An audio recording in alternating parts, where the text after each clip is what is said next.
El Campionat de Catalunya tornava a l'acció com d'altres certàmens puntuables després de les vacances d'estiu, amb una interessant i trepidant cursa al circuit lleidatà de Menàrguens.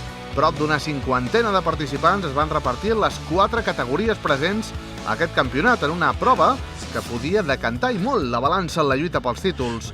Cap dels favorits va fallar i el resultat va ser que els líders d'aquesta Copa Catalana de Supermotard van donar un pas de gegant per conquerir el campionat.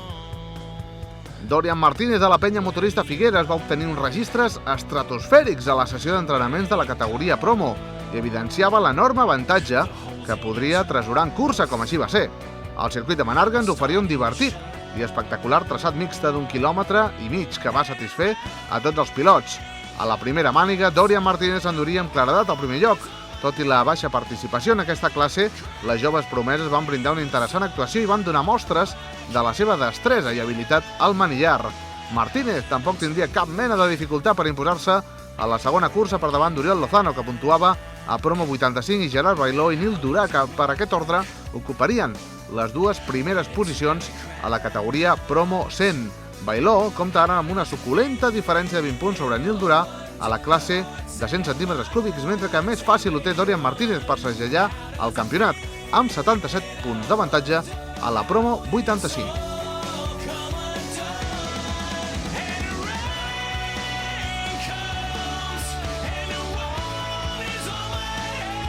Francesc Cucharrera tenia a Menàrguens una boníssima oportunitat per gairebé sentenciar el campionat i després dels entrenaments signava un gran temps d'1:13.8, desmarcant-se clarament d'Àngel Grau i la resta de perseguidors.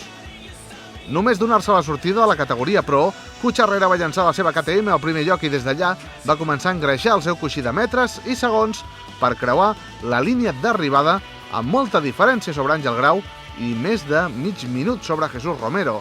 A la classe SM2, David Jiménez amb Suzuki i del Motoclub Lleida s'imposava Ferran Fornell i Joan Soler en un final més apretat.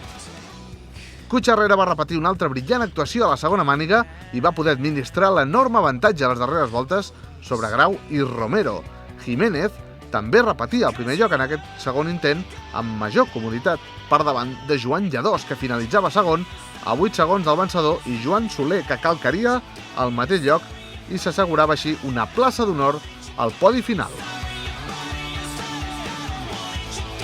A 2 curses per a la finalització del certamen, Cucharrera compta amb gairebé una cursa de marge sobre Àngel Grau. També David Jiménez ho té tot de cara a la classe SM2 després d'haver-se imposat a 9 de les 10 mànigues celebrades.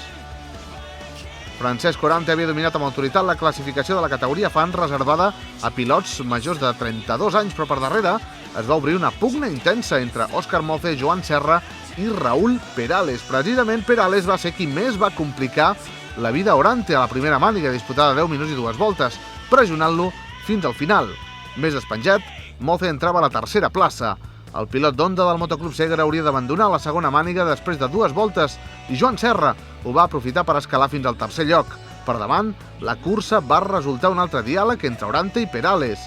El líder del campionat va mantenir sempre un marge que va saber administrar amb el pas de les voltes per signar també un doblet a Menàrguens. Orante, vencedor absolut a les 3 darreres proves, en tindria prou amb guanyar una de les 4 mànigues que resten per assegurar-se matemàticament el títol, sense necessitat de puntuar en les altres. Joan Lladós també es posicionava com a favorit de la classe SM Cup, una categoria que acull pilots majors de 15 anys i menors de 32, després d'endur-se el millor temps amb un gran crono d'1:15.6 a la segona tanda classificatòria. El pilot del Motoclub Segre va trobar més facilitats de les esperades a la primera tanda. Va saber escapolir-se ràpid de la pressió dels rivals i encadenaria unes bones voltes ràpides que el van permetre escapar-se amb un marge de 12 segons sobre David Lascorz i 24 sobre Víctor Alguacil. Els rivals van aprendre la lliçó i la segona màniga va resultar molt més disputada. Lladós es va col·locar aviat al capdavant, però va haver de controlar els atacs de Josep Piedra i David Lascorz, que també van mantenir un magnífic pols per la segona posició. Al final, el líder de la classe Cup veuria la bandera a quadres amb una mica més de 2 segons sobre els seus perseguidors, un doblet que li permet situar per sobre dels 50 punts la seva diferència a la general del campionat. A finals d'octubre, el circuit Racing DC de Parc Motor Castellolí serà el següent escenari de la Copa Catalana de Supermotar 2009.